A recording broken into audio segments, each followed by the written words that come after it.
My guess is that if you're watching this, you have an interest in working with children through your local church and in your local community. And there is probably a variety of reasons why you might be considering working with children. You're a children's leader wanting to invest in children, a parent wanting to provide for your kids' spiritual needs, a volunteer who's been encouraged to get involved with a weekly Sunday school. Whatever your motive is, it's important to understand why children's ministry is a key opportunity in developing God's kingdom. In the next 10 minutes, we're going to explore some of the biblical principles relating to children's ministry and why investing in children should be a priority.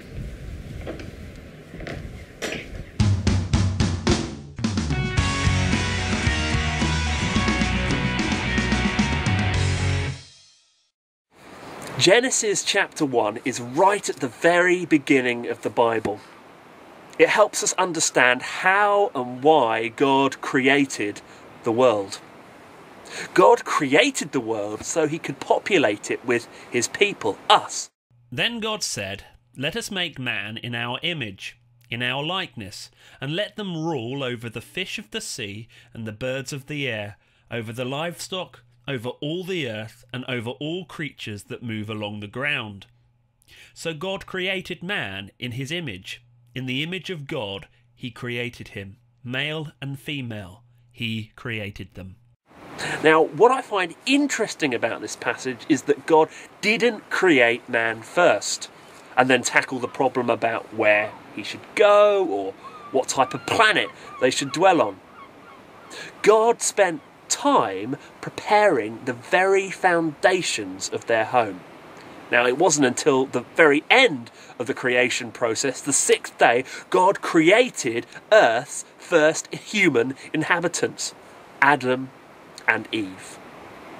This gives us an idea that building good and solid foundations in whatever we do is key.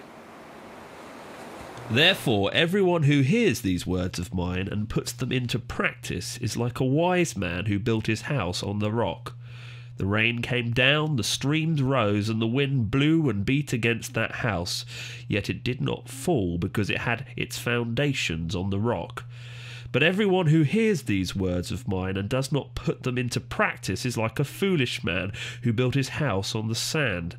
The rain came down, the streams rose, and the winds blew and beat against that house, and it fell with a great crash. A parable that Jesus once told illustrated a wise and a foolish man building two different houses.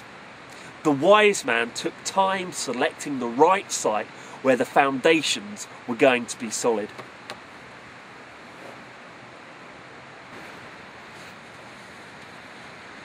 The foolish man had other ideas.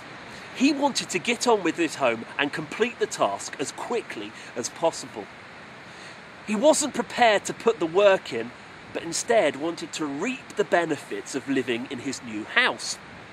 Now, this is where disaster struck. The first sign of bad weather saw the foolish man's house be destroyed, mainly because he didn't invest in the foundations, and poor foundations equals unstable property. In comparison, the wise man's house, although difficult to build, withstood the full force of the storm and continued to stand protecting the inhabitants. Again, the Bible teaches us here that solid foundations are key.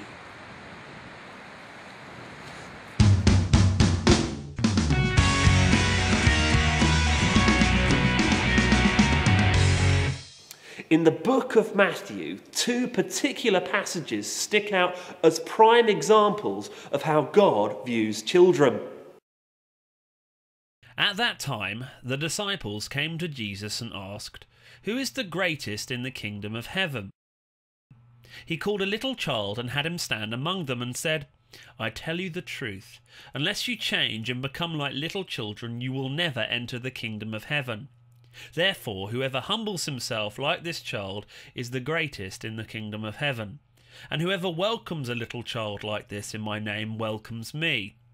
But if anyone causes one of these little ones who believe in me to sin, it would be better for him to have a large millstone hung around his neck and to be drowned in the depths of the sea." In the first, chapter 18, we find the disciples arguing over who the greatest will be in the kingdom of heaven. Jesus' reply was simple and to the point. "I tell you the truth, unless you change and become like little children, you will never enter the kingdom of God." It's no coincidence that Jesus chose a child, small, fragile, and dependent on others for its survival.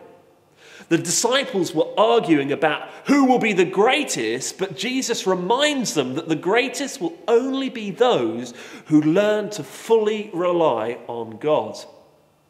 Children are naturally trusting and are continually looking around at influences that they can imitate and emulate as they grow. This willingness to grow, learn, and depend on God without previous preconception or prejudice is the key factor in what Jesus is telling the disciples. However, verse 5 and 6 in the same passage come as a warning that harming the growth of these little ones is worse than tying a large stone around your neck and then jumping into the sea. Then little children were brought to Jesus for him to place his hands on them and pray for them. But the disciples rebuked those who brought them. Jesus said, "Let the little children come to me, and do not hinder them, for the kingdom of heaven belongs to such as these." When he had placed his hands on them, he went on from there. In the second passage, Jesus rebukes his disciples for holding back children.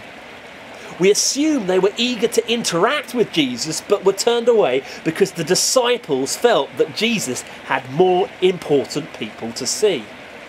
Fortunately, he overheard this and saw what was happening. He welcomed the children by saying, "Let the children come to me and do not hinder them, for the kingdom of heaven belongs to such as these." Now, I dread to think, if those children had been turned away, their lifelong memories embedded into their minds might be that of Jesus, the Messiah, who didn't want to talk to them. When I was a small boy, and along with a lot of other children, I was given the opportunity to go on a summer camp. The campsite was set in the idyllic countryside, with trees, fields, and a beautiful stream running through the middle of the site. Every day we were given the opportunity to get involved with a variety of activities. My favourite activity was that of playing in the stream. It wasn't until later reflection I realised that there were a handful of leaders that had given up their time to look after those children. They were people who had discovered the life-changing nature of Christianity. But they didn't keep it for themselves and their friends. They wanted to serve and share that with other people. And they had realised that investing in children, being a positive role model towards them, was important.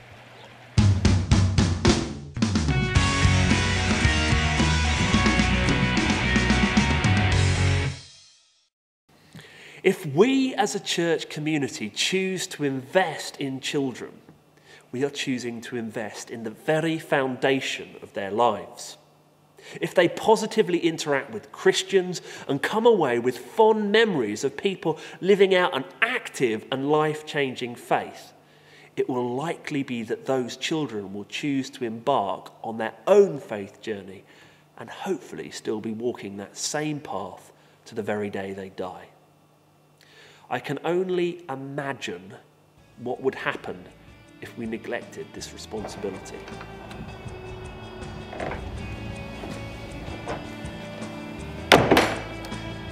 So, why is children's ministry important? The early foundation principles we base our lives on are often learnt in the early years. We need to provide a solid foundation for children to grow. Remember, the wise man built his house upon a rock, and it withstood the storm. Children will only learn these examples through us as a church body, a group of Christ-loving believers committing our churches, our resources, and more importantly, our time in providing for these little ones to grow.